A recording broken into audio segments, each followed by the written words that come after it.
warahmatullahi wabarakatuh. Perkenalkan, nama saya Zuhri Istifailah Agus Purnomo Haji, Sarjana Filsafat Islam, Sarjana Pendidikan Islam.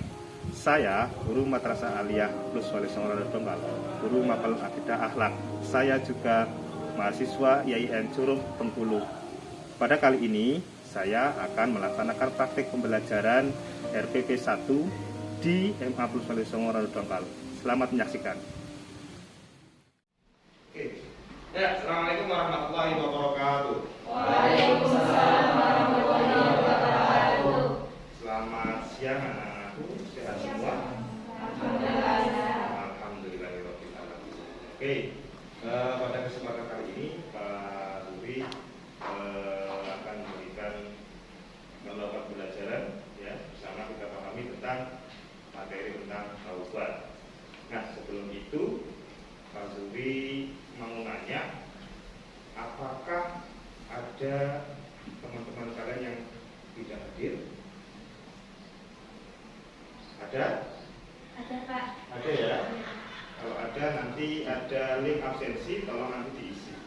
Ya, tadi sebelum ini kalian pelajaran apa? Mata pelajaran apa? Sebelum antara? Oh, SKI, oke. Ya. Pada pertemuan sebelumnya, Pak Zuhri kemarin kita membahas tentang keutamaan atau adab berbakti kepada orang tua. Ya, sebelum kita lanjut ke pembelajaran, mari kita berdoa yang dipimpin oleh ketua kelas. Silakan Mas Bujo dipimpin untuk berdoa. Berdoa mulai.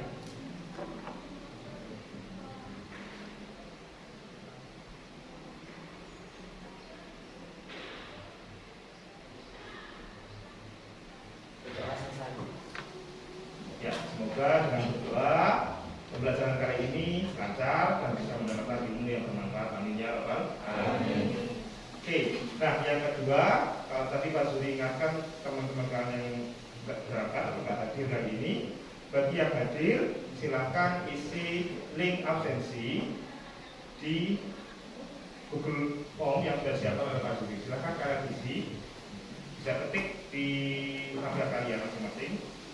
Ya, ini menjadi bukti bahwasanya kalian mengikuti pembelajaran. Sudah, kita lanjut dulu ya. Kita lanjutkan dulu. Ya. Nah, sebelum materi yang lebih jauh lagi, kita renungkan bersama terkait yang pertama, manakah yang sering kita lakukan? Perintah Allah atau berdosa, atau perintah berdosa, atau larangan Allah. Kita renungkan aja dulu ya. Yang kedua, dosa apa yang kita perbuat selama ini ya. Dan yang ketiga, apakah ada penyesalan dalam diri individu ya, pada perilaku dosa yang telah kita lakukan ya. Kesemuanya itu, perenungan-perenungan yang kita lakukan itu, saya yakin masing-masing punya jawaban yang berbeda ya. Oleh karena itu, pada pembelajaran kali ini sangat penting untuk dipelajari terkait pemahaman kita tentang apa itu taubat ya. Terus yang kedua, syarat taubat. Yang ketiga, kedudukan taubat dalam Al-Quran itu bagaimana? Ya. Yang keempat, keutamaan apa yang didapat dalam bertaubat. Ya. Jadi materi pelajaran yang sekarang kita pelajari itu sangat penting. Karena apa? Dari perenungan-perenungan itu dapat kita pahami pentingnya mempelajari taubat. Ya. Oke. Kita lanjutkan pada pembelajaran kali ini ya. Kompetensi dasar dan tujuan pembelajaran yang akan disampaikan, yang pertama, menganalisis hakikat, syarat-syarat dan kedudukan taubat sebagai fondasi perjalanan rohani manusia. Terus D4 menyajikan hasil-hasil analisis tentang hakikat, syarat-syarat, dan kedudukan taubat sebagai fondasi perjalanan rohani.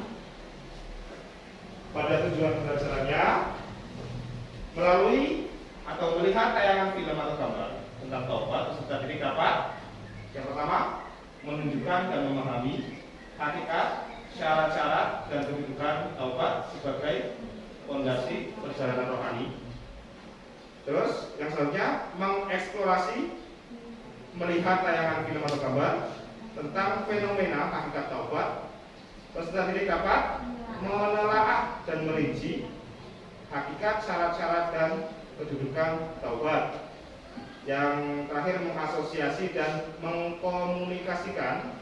Peserta didik dapat menyimpulkan dan mengurai contoh perilaku taubat sebagai fondasi perjalanan rohani. Itu KD dan tujuan pembelajaran pada kali ini. Oke. Sebelumnya Pak Zuri mau bagikan LKPD. Di situ nanti buat kalian mengerjakan penilaian-penilaian atau yang diperintahkan oleh Pak Guru.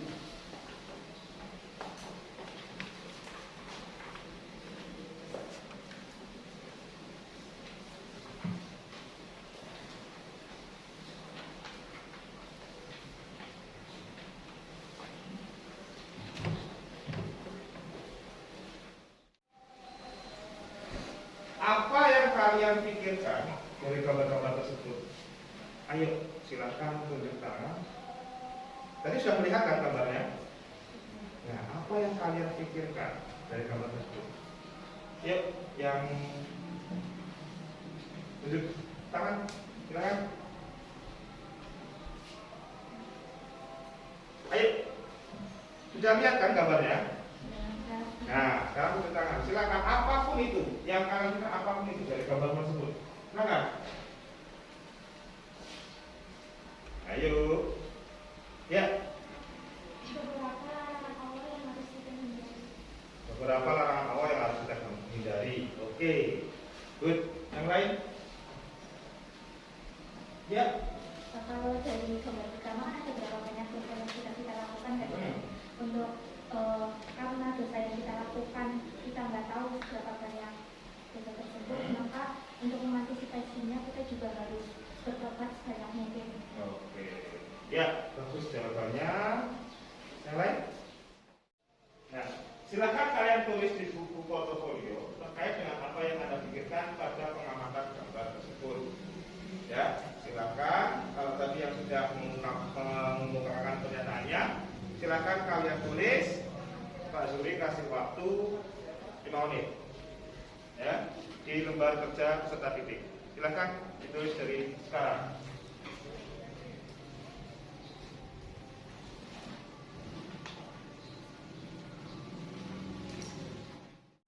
Sudah bisa dipahami materi yang kalian baca dalam buku e-booknya? Sudah ya? Tadi terkait apa saja? Poin-poinnya? Pengertian, hakikat, terus syarat, terus kedudukan keutamaan. Perintah Allah tentang taubat ini ada dalam PS Quran surat Al-Hujurat ayat 11. Wa man lam yatub fa ulaika humuz zalimun. Dan barang siapa yang tidak mau bertobat, maka mereka itulah orang-orang yang zalim. Orang-orang yang zalim. Nah, ini kedudukan taubat. Hukum taubat itu apa? Wajib. Karena pada diri manusia pasti punya kelalaian, pasti punya keinsapan. Ya, taubat. Nah, sekarang kita lanjut. Syarat-syarat dari bertobat. Yuk, yang tadi kasih review di poinnya pada LKPD, syarat-syarat taubat itu apa saja sih? Kalau kita yuk tunjukkan tanganmu. Ya. Syarat taubat yang pertama Islam. Ya, yang keras. Syarat taubat yang pertama Islam. Ya. 2 menyesali dosanya. Ya. 3 menyadari kesalahan. 3 ikhlas melakukannya. 4 memohon ampun kepada Allah dan berjanji tidak Iya, betul sekali. Yang pertama ada taubat dilakukan seketika dan ada orang lain yang harus diselesaikan terlebih dahulu. Taubat hendaknya merupakan taubat nasuha, mengakui dan menyadari bahwa dirinya sangat membutuhkan ampunan Allah, mengganti kesalahan dengan kebaikan. Sama syarat taubat tadi. Ada evaluasi yang bentuknya kelompok. Silakan kalian diskusikan, tak kasih waktu 20 menit. Nanti setelah itu perwakilan dari kelompoknya untuk mempresentasikan apa yang sudah dibahas dalam diskusi tersebut. Oke? Bisa dimengerti? Selamat mengerjakan. Yuk silakan bentuk kelompok.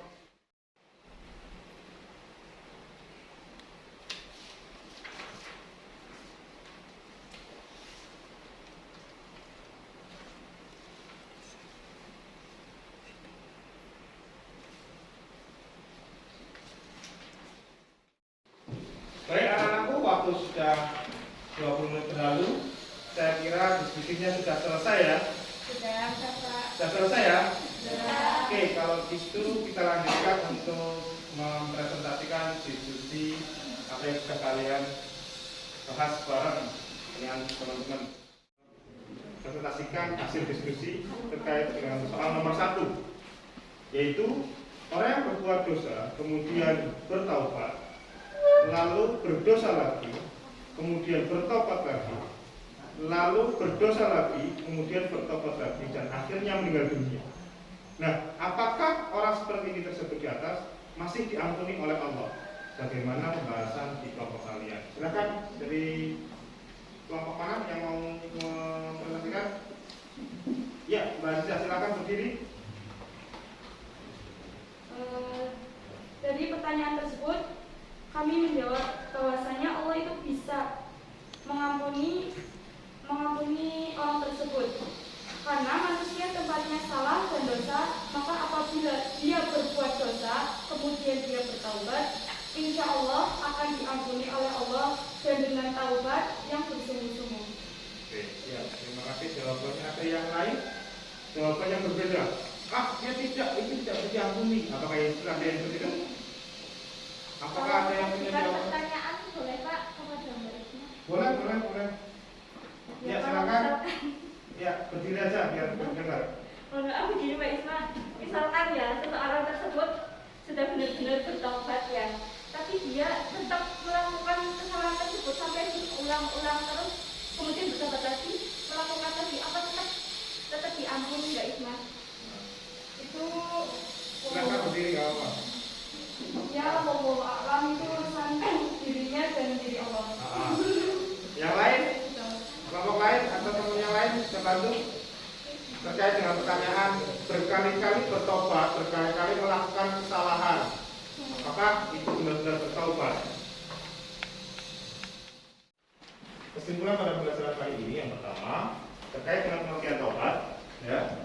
Taubat adalah meminta ampun kepada Allah atas segala perbuatan tercela atau dosa yang telah dilakukan dan berupaya sekuat hati untuk tidak akan mengulangi perbuatan tercela tersebut. Nah, hakikat taubat yaitu perasaan hati yang menyesali perbuatan maksiat yang sudah terjadi, lalu mengarahkan hati kepada Allah pada sisa usianya serta menahan diri dari dosa. Nah, ini yang selanjutnya adalah syarat taubat. Taubat dilakukan saat itu juga jika ada hak orang lain yang harus selesaikan terlebih dahulu. Taubat hendaknya merupakan taubat yang nasuha atau taubatan yang bersungguh-sungguh, yaitu menyesali perbuatan yang bertekad tidak akan mengulangi. Yang selanjutnya mengakui dan menyadari bahwa dirinya sangat membutuhkan ampunan dari Allah. Yang selanjutnya mengganti kesalahan dengan kebaikan atau amal yang soleh. Oke, dari sini bisa dipahami pelajaran kali ini ya. Alhamdulillah pada pelajaran kali ini bisa dipahami oleh anakku. Nah, saya kira cukup ya pembelajaran kali ini. Jangan lupa bisa diimplementasikan dalam kehidupan kalian. Selalu mengucapkan, selalu berpikir tentang istighfar. Sebelum kita tutup, ya silakan kalian berdoa berdoa dulu untuk penutupan pelajaran kali ini. Silakan bisa dipimpin Mas Ujung. Berdoa dalam hati mulai.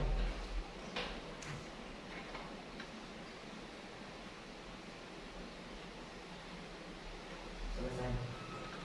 Ya, sebelum ditutup, Pak Zuri titip salam pada orang tua kalian. Saya sampaikan Assalamualaikum warahmatullahi wabarakatuh.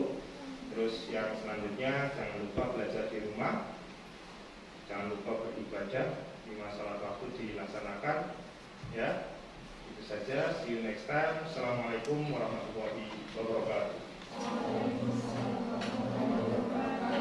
Ya, untuk LKPD silakan dikumpulkan. Terima kasih.